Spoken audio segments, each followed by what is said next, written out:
Hi everyone, good morning and welcome back again. आणि आज खूप दिवसानंतर व्हिडिओची अशी सुरुवात करते कारण मागच्या 4-5 दिवसापासून ना काही काही व्यवस्थित होतच नव्हतं. मूड इतका ऑन ऑफ होत होता की मला असं वाटतंय मागचे 4-5 दिवस अक्षरशः वाया गेले. केलं मी जे करायचं असतं ते, पण असं ना इच्छाच होत नव्हती. त्यामध्ये पिरियड्स आहे, त्यानंतर माझ्या मायग्रेनचे एपिसोड आहे. पिरियडमध्ये एक चांगली गोष्ट घडली, पण या पिरियड्समध्ये ना आणखी एक गोष्ट मला जाणवली. तर ते मी काय झालंय हे पुढे सांगतेच. आणि त्यामुळे ना घराची व्यवस्थित क्लिनिंग झाली. खाण्यापिण्याचं पण असं चालू होतं की बनवायचं आहे म्हणजे बनवावं लागतं म्हणून बनतंय. रियांशचा अभ्यासही म्हणजे सगळे या 4-5 दिवसात ना खूप असं वाटलं की माझं कुठे लक्षच नाही आहे. पण आज जरा मला ठीक वाटतं, आज सगळं व्यवस्थित आहे. म्हटलं चला आजपासून मस्त अशी एक सुरुवात करूया. आता माझी आंघोळ झाली आहे, सुट्टीचा दिवस आहे. सगळ्यात आधी तर AC सर्व्हिसिंगसाठी ते येणार आहे, 10 मिनिटात येतील. सो त्याच्यामध्ये थोडासा वेळ जाईल. दोघं जण गेलेत बाहेर. खरं तर हेअर कट करायला जायचं होतं रियांशची, पण वेळ लागेल सुट्टीचा दिवस असला तर. आणि हे आता सेल आणायसाठी गेलेत कारण AC सर्व्हिसिंग झाल्यानंतर तो चालू करून बघावे लागेल. आणि खूप दिवसापासून तो रिमोट काही यूजच केलेला नाही आहे. आणि सगळ्यात आधी ना आता मी हा मिरर आहे तो पण क्लीन करून घेते. मला असं वाटतं घरात पण माझं लक्ष नसल्यामुळे ना खूप साऱ्या गोष्टी क्लिनिंगच्या बाकी आहेत. कधी कधी एवढी जास्त क्लिनिंग होऊन जाते आणि कधी कधी खूप अशी गॅप पडते. तर सगळ्यात आधी आता इथून सुरुवात करते. कामांची पण सुरुवात करायची आहे आणि चला इथूनच आपल्या व्हिडिओची पण सुरुवात करूया. फक्त मिररच नाही तर घरातल्या बऱ्याचशा अशा गोष्टी आहेत. आता पुढच्या काही दिवसांमध्ये एक एक करून मला सगळं क्लीन करून घ्यायचं आहे. कधी एखादा कोपरा तर कधी 1-2 तास देऊन सगळी क्लिनिंग होईल. थोड्याच वेळात ते दादा आले आणि AC सर्व्हिसिंगचं काम असं वाटलं की 1-8 तासाचं असेल, कारण आमचं फर्स्ट टाईम AC सर्व्हिसिंग होत होतं. मागच्याच वर्षी AC घेतला आणि तोही 1-1.5 महिना चालवला असेल. त्यानंतर आत्ता डायरेक्ट सर्व्हिसिंग करावी लागते. तर ते काम 1 तास नाही तर बराच वेळ चालणार होतं. म्हणून म्हटलं की चला आपण किचनमधलं काम आवरूया. सगळ्यात आधी हाच कोपरा आवरायला घेतला जो 3-4 दिवसापासून खूप अस्ताव्यस्त झाला होता. आता हा कोपरा आवरते. आणि जसं मी बोलले की मागचे 3-4 दिवस माझा मूड खूप ऑन ऑफ होत होता. मायग्रेनचे एपिसोड झाले, त्याचबरोबर एक चांगली गोष्ट सुद्धा झाली.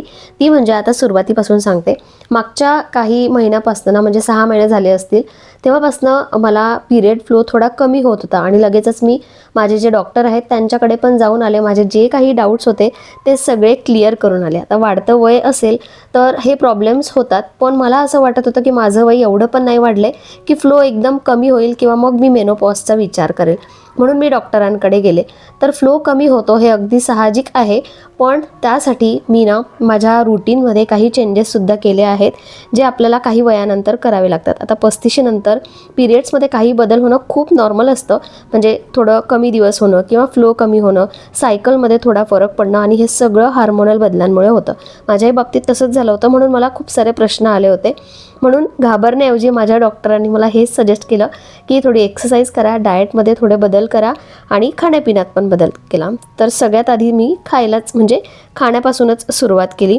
म्हणजे आपण काय करतो की खूप जास्त खाण्यापेक्षा ना आपल्याला ज्याची गरज आहे ते खाणं गरजेचं असतं. म्हणजे मी माझ्या डाएटमध्ये नियमित खारीक खायला सुरुवात केली, ज्यामुळे ब्लड सर्क्युलेशन सुधारलं आणि फ्लो पण व्यवस्थित राहिला. त्यानंतर सीड्स पण खूप चांगल्या असतात आपल्या हार्मोनल बॅलन्ससाठी. किंवा मग एखादा आयुर्वेदिक सिरप किंवा तुमचे डॉक्टर जे सिरप सजेस्ट करतील ते सुद्धा तुम्ही घेऊ शकता. वेळेवर जेवण महत्त्वाचं आहे, कन्सिस्टन्सी महत्त्वाची आहे थोडक्यात. आणि 35-40 नंतर ना असे बदल झाले तर घाबरायची गरज नसते. योग्य खाल्लं, स्वतःकडे लक्ष दिलं तर नॅचरली आपण सगळं काही व्यवस्थित करू शकतो. आता फ्लो तर व्यवस्थित होता, पण यावेळी ना मायग्रेनचे एपिसोड वाढले होते आणि वीकनेस पण खूप जास्त होता, ज्यामुळे माझा मूड ऑन आणि ऑफ होत होता. म्हणजे कधी मूड खूप छान राहायचा आणि तो एकदम बिघडायचा, असं काहीसं झालं. त्यामुळे मागच्या दिवसातले जे व्हिडिओ आहे ते पण व्यवस्थित आणि इरेग्युलर होते. आता हे देवघर पण मी स्वच्छ करून घेतलं आणि त्याचसोबत मी जे हे कापड वापरते ना ते मी स्पेशली अमरावतीवरून आणलेले आहे. आणि देवांचे जे वस्त्र आहेत जे आत्ता मी तुम्हाला दाखवले ते मी इस्कॉन टेम्पलमध्ये गेले होती ना, तिथे छान वस्त्र होते. आता माझ्याकडे छोटा कृष्ण आहे तरी मस्त वस्त्र मिळाले, पण मोठ्या कृष्णांसाठी बापरे इतके व्हेरायटीज होते. कधी तुम्ही गेलात ना अशा इस्कॉन टेम्पलमध्ये तर तिथून असे वस्त्र आणा. आता AC सर्व्हिसिंगचं काम ऑलमोस्ट झालं होतं. बाहेरचं पण सगळं साफ करून झालं. त्यांच्याकडे ही मशीन होती, त्या मशीनीनं मी माझी बाल्कनी सगळी वॉश करून घेतली. प्लांट्सही वॉश करून घेतले. बाहेर ज्या चेअर होत्या त्यावरही खूप धूळ झाली होती. बाल्कनीसोबत हे सुद्धा काम करून घेतलं. मस्त अमृतसरी छोले आणि कुलचे बनणार आहे. खरं तर माझा ना आज नॉनव्हेजचा प्लॅन होता, पण ते AC सर्व्हिसिंगला इतका जास्त वेळ लागला की बाहेर जायला काही वेळ मिळाला नाही. सो नॉनव्हेज उद्या बघूया. पण खरं तर असं असतं की आज पण मसाल्याची भाजी खायची, उद्या पण मसाल्याची भाजी खायची. एवढं आम्ही मसाल्याची भाजी खात नाही. आणि छोल्यांसोबत पुऱ्या पण बनवायच्या होत्या, पण म्हटलं नको, ती रिस्कच नको. त्यापेक्षा कुलचे खूप दिवस झाले बनवले नाही आणि आज मी कुलचेची रेसिपी पण तुमच्याशी शेअर करते शॉर्टकटमध्ये. बाकी अमृतसरी छोलेमध्ये जे मी मसाले ड्राय केले, भाजून घेतले ते, आणि बाकी कांदा, टोमॅटो, लसण, आलं, बाकी तेच मसाला जसा नॉर्मल मसाला आपण भाज्यांसाठी बनवतो. तर गाजराचा हलवा पण माझा बनवायचा प्लॅन आहे, पण दूधच नाही आहे म्हणून तो प्लॅन कॅन्सल. चला आता कुलच्यांसाठी भाजीचं तर तयार झालंय. कुलचे दोघांचं म्हणजे रियांश तर अभ्यास करतोय, पण अश्विन त्या ACच्याच तिथे होते. आता सगळ्यात शेवटी आंघोळ झाल्यानंतर मग गरम गरम कुलचे करते, म्हणजे ते वेळेवर केल्यानंतर ना तसेच गरम गरम खायला छान वाटतात. आणि आज लवकर जेवण पण होऊन जाईल कारण आज ब्रेकफास्ट नाही झालाय. सो चला कुलच्यांची रेसिपी शेअर करते अगदी शॉर्टकटमध्ये. कुलचे किंवा नान बनवताना नेहमी मी गव्हाचंच पीठ वापरते. तर मी 2 वाट्या गव्हाचं पीठ घेतलंय, त्यामध्ये साखर घातली, पिठी साखर आहे पण ती काणी घातली पुढे सांगते. त्यानंतर अर्धा चमचा बेकिंग सोडा आणि बेकिंग पावडर घातलं, मीठ घातलं आणि त्यानंतर 2 मोठे चमचे दही घालायचं, थोडं तूप घालायचं किंवा मग तेल घालायचं आणि छान असं मिक्स करून घ्यायचं. थोडं पाणी टाकून मस्त असा गोळा बनवून घ्यायचा. आता बघा ही पिठी साखर या डब्यात परत ती रियांशनी ठेवली कारण त्याला लिंबू पाणी प्यायचं असतं. त्यानेच ती साखर बारीक केली आणि परत त्याचं झाकण तिरपं लावलं, जे मी आता अक्षरशः ठोकून काढलंय, पण तो डब्बा काही आता निघत नाहीये. असो, तर मी असं ती कणिक मळून घेतली. आता बघा त्याला असं ना थोडंसं आपटल्यासारखं करायचं, म्हणजे जरा ते लवकर सेट होतं, बाकी काही नाही. एकीकडे छोलेची भाजी बनते म्हणजे मसाला तयार होतोय आणि दुसरीकडे माझी ही प्रोसेस चालू आहे. आणि इतके टेस्टी झाले होते ना कुलचे, काय सांगू तुम्हाला. थोडक्यात मी तुम्हाला दाखवलंच की कसं बनवलं.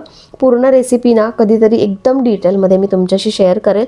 आता ना थोडे काही व्हिडिओज माझे डिलीट पण होत आहेत. I don't know Y, space कमी पडते की काय, पण मी पूर्ण दाखवण्याचा प्रयत्न केलाच आहे. बघा किती मस्त झालेत, म्हणजे बघून असं तोंडाला पाणी सुटेल. ओव्हल शेपमध्ये लाटून घेतले, त्याला थोडं पाणी लावून त्यावर ऑनियन सीड्स, बटर आणि कोथिंबीर घातला आणि ते तव्याला असं चिटकून घ्यायचं आणि दुसऱ्या साईडनी शेकायचं. बघा मस्तपैकी, म्हणजे जसे रेस्टॉरंटमध्ये मिळतात ना, मला तर घरचेच जास्त आवडतात. नक्की एकदा ट्राय करून बघा. रेसिपी मी सांगितली आहे, थोडक्यात का असे ना पण तुम्ही बनवू शकता आणि मस्त असे छोले पण तयार होते.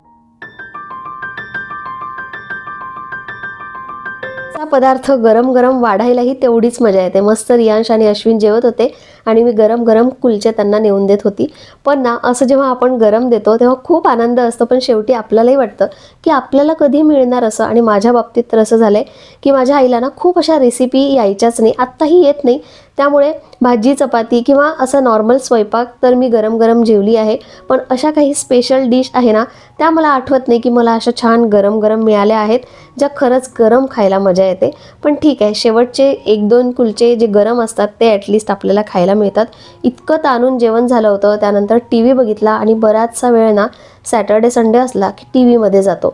त्यानंतर परत माझी एक साईड पूर्ण दुखायला लागली होती, म्हणजे डावा साईडचा डोळा आणि डाव्या साईडचं पूर्ण डोकं दुखायला लागलं होतं.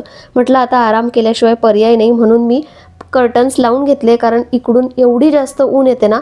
आणि दुसऱ्या रूममध्ये रियांशचा अभ्यास घेणं चालू होतं. सुट्टीचा दिवस आहे म्हणून अभ्यासाचं काम त्यांचं. त्यानंतर मी संध्याकाळी बालुशाही बनवायला घेतली, तर त्याचं पीठ मळून घेतलं.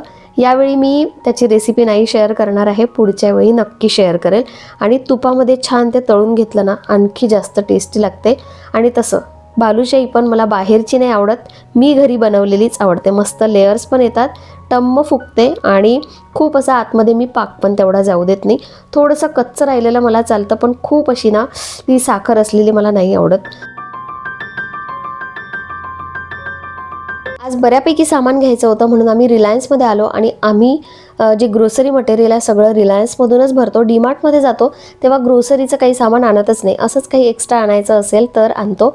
आता बऱ्याचशा वस्तू एक्स्ट्राही घेतल्या जातात मला माहिती आहे, पण यावेळी मला बरंच असं सामानही घ्यायचं होतं. स्पेशली ड्रायफ्रूट्स आणि सीड्स घ्यायचे होते जे की संपले होते. या एक वाट्या मला दिसल्या, पण म्हटलं नको, उगाचच आपला मोह आपल्याकडून काही आवरत नाही आणि एक्स्ट्राच्या वस्तू मग घेतल्या जातात. सामानही बऱ्यापैकी घेऊन झालं होतं. त्यातल्या त्यात ना मला हा एक सेट दिसला जो ट्रायप्लाय होता आणि ऑफर चालू होती त्या सेटवर. पण हे असंच असतं, ऑफर म्हणजे ना एक स्कॅम असतो एक प्रकारचा. म्हणजे आपल्याला त्यात ते अडकवतात आणि गरज नसताना आपण ते घेतो. पण मी काही यात सध्या तरी अडकली नाही आहे. पण मला आवडला होता तो. ॲक्च्युली 1400 की 1500 रुपयाला होता, जो ॲक्च्युअल प्राईस त्याची 4000 रुपये होती. पण यावेळी तर नाही, नेक्स्ट टाईम कधी वाटलं तर मी ते घेऊ शकते. आता सामान आणल्यानंतर हा आमच्यासोबत येत नाही, आल्यानंतर त्याला सगळं असं सामान काढून बघायचं असतं की त्याच्यासाठी काय आणलं आहे. तर त्यांनी काढायच्या आधीच म्हटलं मीच तुला काढून दाखवते, कारण खाली ना सगळे असे पॅकेट्स होते. ते जर फाटले असते तर मग पूर्ण सामान मला आत्ताच्या आत्ताच सगळं डब्यांमध्ये काढून टाकावं लागलं असतं. तर मास्क आणलेले आहेत, त्यानंतर थोडं स्किन केअर प्रोडक्ट आणलेले आहेत, बाकीचंही बरंचसं सामान आणलेलं आहे, जे मी आत्ता नाही तुमच्याशी शेअर करते उद्या. टेस्ट करत आहे का तू सगळे?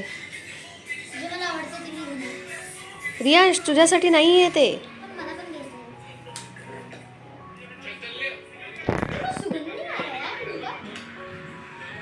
सकाळी ताणून जेवण तर झालंच होतं, सकाळचा थोडासा स्वयंपाकही होता, त्यामुळे आत्ता खूप असा स्वयंपाक करायचा नव्हता, म्हणून मी ना धपाटे केले. आता धपाटे म्हणजे काय, तर गव्हाचं पीठ, त्यामध्ये थोडंसं बेसन, कोथिंबीर, कांदा, जिरं, सूप हे सगळं असं मी मिक्स करते. हळद टाकते, मीठ टाकते आणि थोडंसं तेल किंवा तूप टाकायचं आणि त्याला आम्ही धपाटे म्हणतो किंवा थालीपीठ पण म्हणू शकता. पण थालीपीठ कसं असं थापून आपण बनवतो, हे मी लाटून बनवते. यासोबत एखादी चटणी पण आपण खाऊ शकतो किंवा मग ठेचा एकदम बेस्ट लागतो.